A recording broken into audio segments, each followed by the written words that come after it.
Hi, guys. It is John C. Morley here, Sir Entrepreneur, coming at you tonight, Thursday, July 28th. One more Friday left in the month, ladies and gentlemen, and then we are on to August. I cannot believe that August is already starting next week on Monday. This is incredible. Well, anyway, if you're new, you're going to notice that just right now a QR code popped up. Just take your smartphone, point to it, scan it with your app. It'll direct you over to my link tree with lots of great information to improve the quality of your life and everyone else in it that you care so much about. If you're having trouble getting there, just go to Believe, Believe, me, MEACHIVE.com, and that'll direct you over to my link tree. You'll see JCM Academy TikTok. The very top one is John's Daily National Day video. You're definitely going to want to check that out. For example, today was National Milk Chocolate Day. And you're definitely going to want to check that video out. It was really great. You'll even get to see me sampling a piece of chocolate, and you'll get the history of where milk chocolate came from one of the great workers at the great candy store in Wayne, New Jersey, Lori's Candies in Wayne, New Jersey on Burdan Avenue. So definitely check that out. Every week we have a master topic that starts on Saturday, ends on Friday. So great to have you here with me.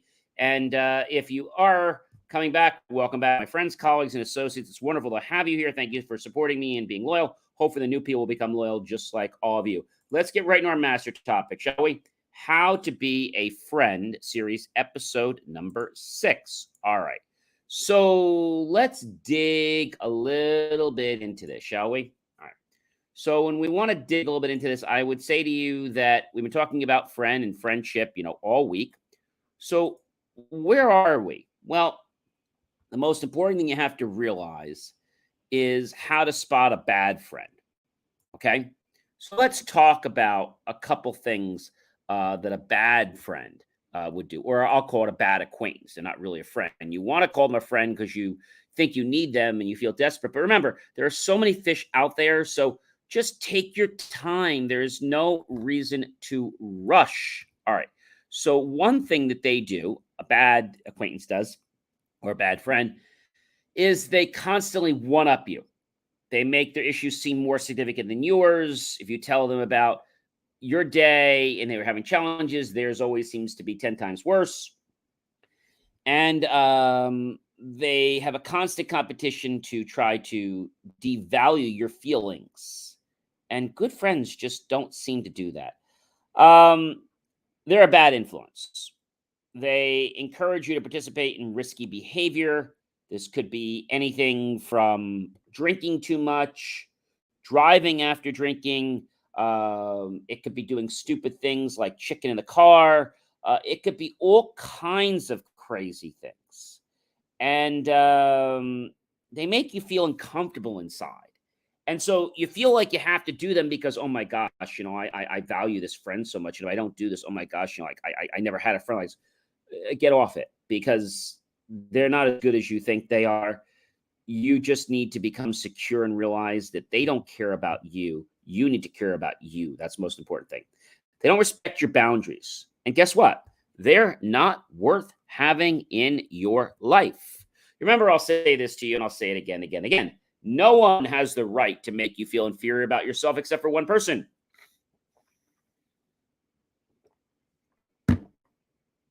You.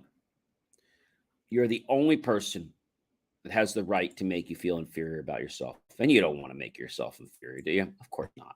You're a big person. All right, let's talk about something else that happens when we think about someone who's bad.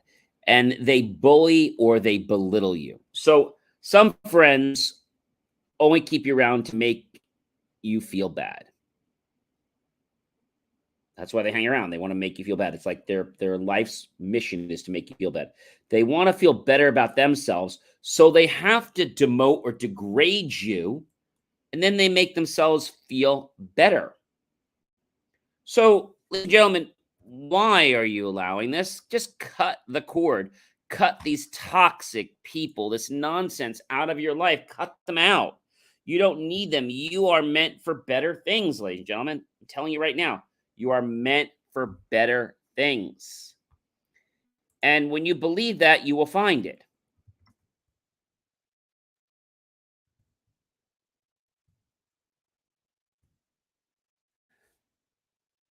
So I think the most important thing to understand is that everyone wants to be liked, right? But if you want to like yourself, you have to like yourself for who you are, right? If you don't like who you are, how are other people going to ever like you?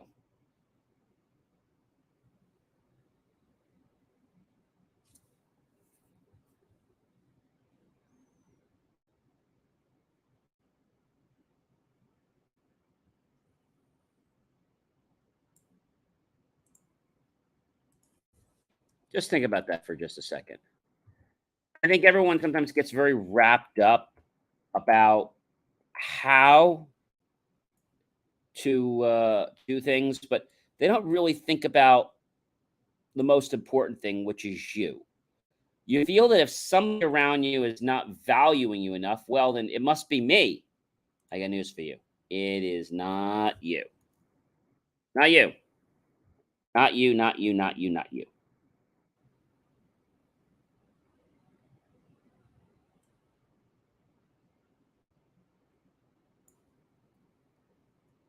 So, how do you make yourself feel good when other people make you feel bad? I think the first thing you have to realize is that you have a worth. Okay. And regardless of what other people say you are, you have to know who you are and be happy and proud of who you are. And if anyone tries to belittle that, anyone tries to take you down, anyone tries to one up you, you don't have to be rude to them. You say, um, I understand you feel that way. And that's not actually how I am. And they might try to challenge you, and you can just walk away. But I think the most important thing is to not let it get to you, not make the decision to accept that insult. Because when you accept that insult, guess what happens? You feel so terrible about yourself. You feel so terrible about yourself. In tomorrow's episode, we're going to summarize everything, but we're also going to talk about how do you be a good friend. We talk about some of the qualities, but we're going to talk about how do you be a good friend. And everyone hears friend, they're like, oh, gee, I want to be your friend, and it's great. But most people that say they're friends are not really friends. They're there for that short-term gratification. They're not there for the friendship. They're not there for when you feel bad. Like if you're having a bad day, you want to call them. Oh, you know what? Can you call me back in the middle of something right now? And not really. I remember when I actually learned someone wasn't my friend. I'm not going to mention who it was, but I had something happened to me, and I called this person and I said, "Hey, I think I was being it was an ambulance, and I said." It wasn't anything major. It was I had broken my leg, and I had called them up, told them what had happened, and they said, "John, you know that restaurant up in wherever such and such?" I said, "Yeah." He says, "Well, we just ordered like these big steaks, and they just came, and we don't want them to get cold. So can I call you back?"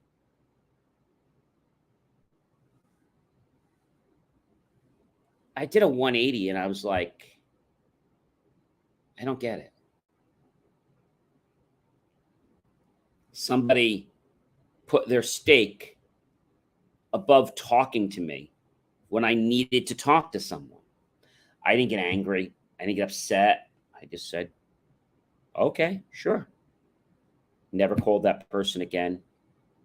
And we went from acquaintanceship to staying acquaintanceship. We really never got to friends. And I think that happened because the person was too selfish and they didn't realize who they were as a person. And they made excuses for a lot of things. And I was a little hurt when there was nobody I could talk to. And I thought this was somebody that could help me. And I had nobody. Family wasn't close, they were out of state. And I was hoping that this person might have wanted to come up and visit me and see how I was doing. I was like kind of hoping for that because I thought we were almost friends, but I wasn't sure. So this was a test. So sometimes you're at that acquaintanceship level and you're ready to be like pre-friends and you're ready to test it, but then it doesn't work. And what I want to share with you is when it doesn't work, don't cry, don't get upset, don't get angry, don't get mad, don't try to retaliate. Just be like, okay, next. Don't put emotion into it. Because when you do, it's going to pull you down and you're like, oh, why did that happen to me? Why did they do that? Why wouldn't they talk to me? It's not you, it's them. They're selfish.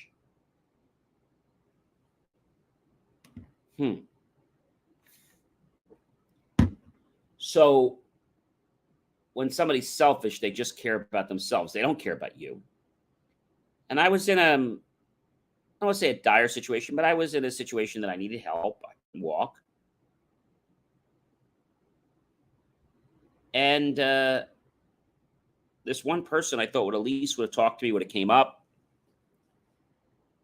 And then when I got home, and I remember one of my neighbors saying, would you bring this up to John? This person offered to get me dinner, and they did. And said, would you bring this up to John? And he put it on my door, and he rang the doorbell. And I didn't hear it. And I called the other person that got my food. I said, where's my food? Oh, I gave it to such and such. I said, well, I never got it. She never came up there. I said, I don't think so. And so she said, hang on a minute. So she calls him and says, yeah, I was there. I dropped it off. I said, where was it? Said, oh, I left it on the door. I knew you were probably sick and I didn't want to come in. I broke my leg. I wasn't like contagious or anything. And they used that as an excuse. And then after that point, I started realizing that that person wasn't a friend and that they were just out for themselves. I was a little sad, but I dismissed that. And I realized that I need to move on. And I realized that that person who I thought might have been a friend never was a friend. I was trying to put them into the term as friend because I wanted them to be my friend, but they really hadn't done anything to demonstrate being a friend. Yeah, they came over, we played a few board games and stuff. We hung out once or twice, but there was nothing really in it to signify friendship. And we got together, it was always like an excuse for something. Well, I'll come over because I'm just finishing feeding the dog, so I'm going to have a little time. Or I'll come over because, there's really nothing on TV and I'll come over and hang with you. Well, why do you have to give me a dissertation of why the heck you're going to come over? So just come over or don't come over. I mean, like, why do you do that? And a lot of people, myself included, many years ago, would have been like, well, what did I do wrong? What's me? It's not you. It's them. And so you put the blame on yourself, like, how did I do this? Why did I do this? How did this happen? It's not you. It's them. But it's not your job to try to go back and fix them or try to get them a change. That's not your job. Your job is to recognize that somebody's hurting you and to either A, let them know that it bothers you or that you're not happy with that kind of behavior. Remember, you're never angry at a person. You're not happy with the behavior. So you might reach out and saying, hey, I know you're probably busy. And listen, I just wanted to tell you that I think you're a great person. And what I wanted to let you know is that whenever there's behavior of somebody just, slamming the phone down on me or somebody just, not returning my calls in a few weeks, it makes me feel a little bad. I think you're a great person. It's just that kind of behavior I wish we could change. And they either might say, gee, sure. They might say, oh, that's just how I am. And if that's how they are, then it might be your choice to start moving away because that person may never fit into the mold that you want. And I think that's the lesson for tonight is that you have this image or you have this, let's say, shell you want to put something into, the space. But they really don't fit into that space. Not because they're a bad person, but that's not who they are. And so what do? You sulk about it. You cry. And then you do a woe is me. You cry some more. And you try to figure out what's wrong with me. What did I do? You didn't do anything. Some people just aren't wired that way. They aren't wired in the way to want to help you. They aren't wired in a way to be a friend. They're there for what I call friendship of convenience. Really, that's acquaintanceship, right? Friendship of convenience is somebody that comes by that might want to hang around with you when no one else is around. Or they might want to be with you because they need something from you. I had an acquaintance who I thought was a friend. We hung out a few times, came over. And I remember to this day, came over, myself being an engineer or having a problem with an Apple computer or something, and it was a Mini. And I remember helping them with the computer, taking it all apart, spending a good half hour, 45 minutes, because you had to take everything apart. And the Apples are very compact, and you had to be very careful because you move one little thing and, the wires are so brittle. And I did that for them, and, they were like, oh, okay, thanks. And after I did that, that person never seemed to have time for me. I didn't want any money for it. I didn't want anything for it. I just really just wanted to thank you. And they couldn't give me a thank you. And for the longest time, I was like, gee, why aren't they going to say? And I kept beating myself. Why am I not getting a thank you? Why am I not getting a thank you? Who cares? Just move on. Because if you keep harping on it and keep wondering why you're never going to get it, you're just going to keep focusing on more of what you don't want. But this took me a while to understand. And sometimes people can be weird. And a lot of us have a tendency of taking that energy and putting it toward ourselves and having it affect us, ourselves, because we're taking in that negative energy. We don't mean to, but we are. So, how to be a friend is also knowing how not to be a friend. Are you the person that runs somebody's door off every 5 minutes? No, it's okay to go over and say hello or something, but, don't go over every day. And that's it. And understand things. And when you understand them, people will respond to you differently. I mean, they really will. Ladies and gentlemen, I am John C. Morley, serial entrepreneur. It's been a privilege, been a pleasure, been an honor to be with you again this evening. Please remember to like, love, support my channel. Remember to tag all your friends, colleagues, and associates. Comment below. What does it mean not to be a friend? And I'd also like you to comment about the two important things that we shared tonight. And you know what that was? We shared about two important things. And the thing about, constantly one-upping you, being a bad influence, being a bully, right? Tomorrow, we'll talk more about the importance of good friends, and we'll wrap up and we'll summarize everything. So remember to comment. Remember to, of course, tag all your friends, colleagues, and associates. Share this out with everyone you know on social media. And then go to my YouTube channel, John space E space MORLEY space Serial Entrepreneur. Look for the key phrase. Help keep our content free and make the choice, ladies and gentlemen, to buy my team and I a cup of coffee. We'll be so grateful. Those pennies and dollars will invest them into new hardware, new technology, new equipment, new software, and even new facilities to even the most jaw-dropping motivational content ever. We'll be so grateful for that. And we'll keep producing stuff that will just make you yearn and want to grow and become even more of a better person than you already are. Have yourself a great rest of your night. And you know what? I'm going to see you tomorrow for episode number 7 to wrap up How to Be a Friend, series episode 7. Thanks, everyone. Have a wonderful night.